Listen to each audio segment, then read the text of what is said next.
Today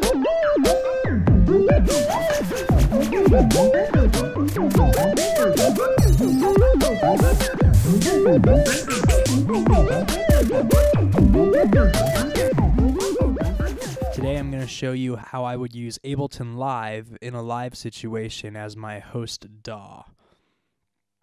So this is just going to be a quick rundown of how I would set basically what I see up and how I use it and why.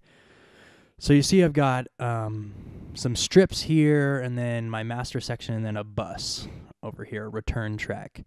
So we'll go down. Here I have a group. You can group strips together. So this is my group of strips for my track for Relentless.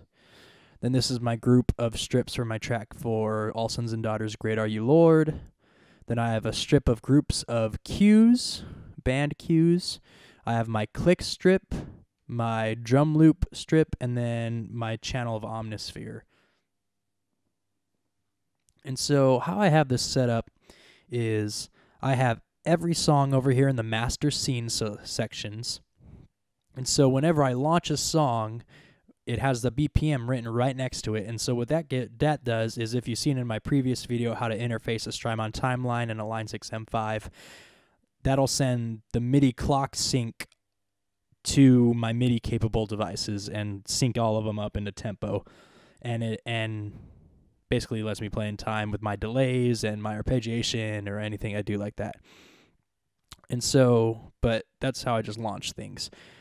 But I'm going to show you how I route things. So we'll start at the tracks section. So you see on Relentless and Great Are You Lord, down here I have the audio going to a send. And so I'm boosting the sends all the way up. So no audio is coming out of the channel strip really, but all the audio is going to this tracks bus over here. And this bus I put on is SSL stereo waves compressor. And that just gives the track a little bit volume control and a little bit more clarity. And that will come through the house nice and buff, nice and present. And I also have that same master compressor on my master scene. And so, as you can see over here, my Omnisphere is routed to the master track. So this Omnisphere hits the master before it gets sent out to the house.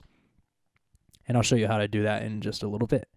And then my drum loops I have going out of the same house bus as well, and then my clicks and everything, they'll go out their separate outputs. I was playing with this earlier, and so right now all my outputs are going to the same place. But in my live situation, I use stereo keys and stereo tracks and mono clicks and cues. And so my Omnisphere will go to my master bus, and my master bus will go out my interface out of channels 1 and 2 in stereo.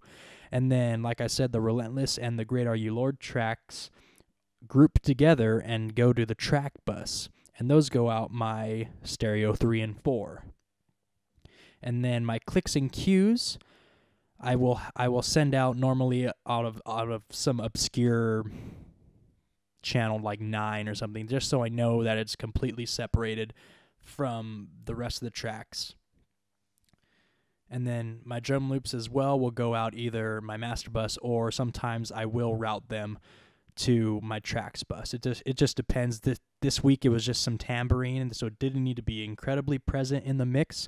It was just for that little bit of rhythmic flair that we think the track just really needed. But yeah, that's how I would set this up. This is how I do it in a live situation. I hope this helps you decide how to set Ableton Live up in a situation of your own. Thanks for watching.